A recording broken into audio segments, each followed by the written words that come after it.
I am back, sassafras leaves in tow. I am returning to the trail after a double Nero.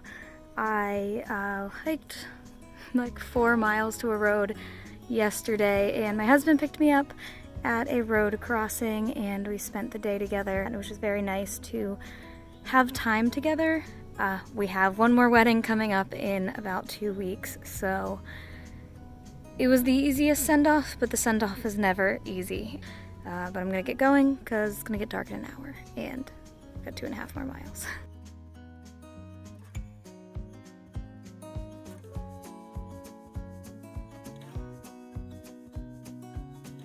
I'm not even on trail yet. I'm still in the shelter spur.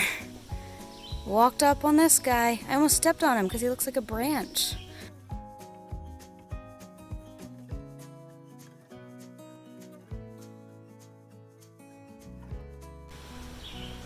I don't like this. I mean, I can walk around him just fine. So this is my 3rd rattlesnake, but the first one that I have come up on. The sun's not out. I'm not even on rocks. I'm not even on the Appalachian Trail yet. Why? Oh, I have so many rocks to go over today where I know there are snakes, and I'm a little nervous. Get going, pal. Well, hello.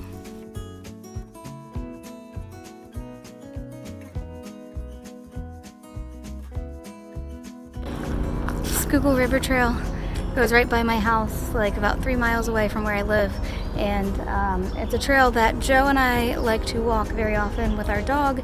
It's a little taste of home, and it's cool that it crosses the Appalachian Trail. I didn't know it came all the way to Hamburg. I thought it stopped in Phoenixville. As a PA native, I have some questions. Most water sources, we've been told, don't drink it. It has mine runoff, it has farm runoff, all this stuff that makes the water bad to drink. It's orange, or it's kind of filmy, or... How did I grow up in this state? And I have the correct number of limbs, not like 4 arms or 7 legs or 13 toes or something. Like, how did I survive living here if all of our water is poisonous?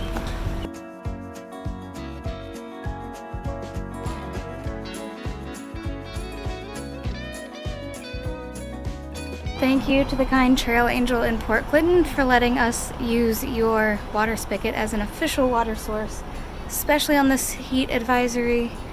I am already exhausted. It's only noon. I drank a liter, I packed a liter, I ate some bread. Time to go back to the mountain. Number 1, back on my sassafras. Bugs are so annoying today. Number 2, if you haven't learned that I cry a lot, you're not paying attention. I just teared up. I just, walked over 1,000 miles from Georgia to my favorite day hike near my house.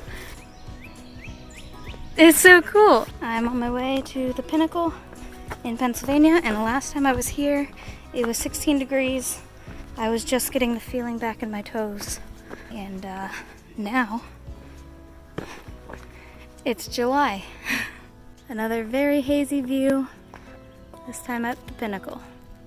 We were told in Harper's Ferry, you probably won't see a bear in Pennsylvania because they're hunted here. I just saw a bear. We made eye contact. And he took off. Man, they run fast. It looks like he might have been in that little marsh. You can see the path that he took to go over there. The first time I ever did this hike, I got to this point where it splits off. It goes 2 more miles, I believe, to a parking lot where my car was. I remember thinking, I don't want to go that way. I want to keep following the white blazes. I was having so much fun. It was so exciting to me to be on the Appalachian Trail, and I just wanted to keep going. Today I get to keep going.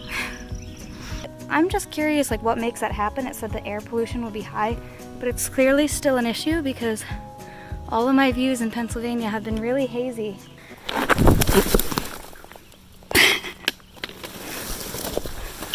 Pennsylvania rocks. Not a good place to make a video. I am hiking over boulder fields and rock scrambles in dusk with a severe storm warning coming in for the night. But I did not want to go do Knife's Edge tomorrow if it's gonna rain tonight, and it's supposed to storm all day tomorrow. So I don't want to do knife's edge in a thunderstorm. Good morning. Last night was a night. I had to night hike through Bake Oven Knob, which anyone who has done that section knows it's just like a boulder field slash pile. Like, it was a boulder field but a hill. So that was sketchy. Made it to Bake Oven Knob shelter, which if you have been here, you also know is creepy. It is overgrown, dirty, not well maintained, and I stayed here alone. I was set up with my head the other direction and something was chewing in the wood above my head. So then I went to move over there. On the way, there's a little sign on the floor that says, "The snake sleeps here, read the logbook." I woke up every hour hearing something. There was, like I said, something chewing in the wall there. There was something up in the ceiling chewing and running. There are active wasp nests in here, a mouse den in there. Someone said that there's a black rat snake that hangs out in the rafters and then goes into one of the things here. Covered in thick spider webs. Spiders were crawling everywhere. Moths were like diving into the walls. It was not a restful sight. Didn't sleep well. Slept with my trekking pole because when I'd hear something, I'd just start banging the ceiling to try to get it to stop. I forgot to show you some of the weirdest things in the shelter. These clippers. I slept with them. And there's a mason jar with like a bug and something in it. That's lived by my head, but the jar was shut. So weird, weird, weird shelter. I don't like it. Walking an extra 1.2 miles today for water. The next water is in 4.4 miles, but I have none. I am crossing that bridge and I am going up there. Climbing up from Palmerton. I've been excited for this for so long. I'm almost at the top.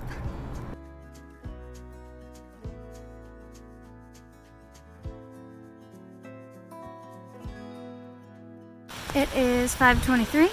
I made the executive decision to set up my tent on a random spot on the side of the trail because thunder started to get louder and started to sound closer. It just picked up and I am cozy in my new 40-degree quilt, so I'm gonna just take it in and take a nap. So here's the thing. Dinner tonight is some dry ramen with seasoning packets on it and just a little bit of water to make it stick because I am in a dry portion of trail and I have less than a liter left and I'm thirsty, so not wasting it on food.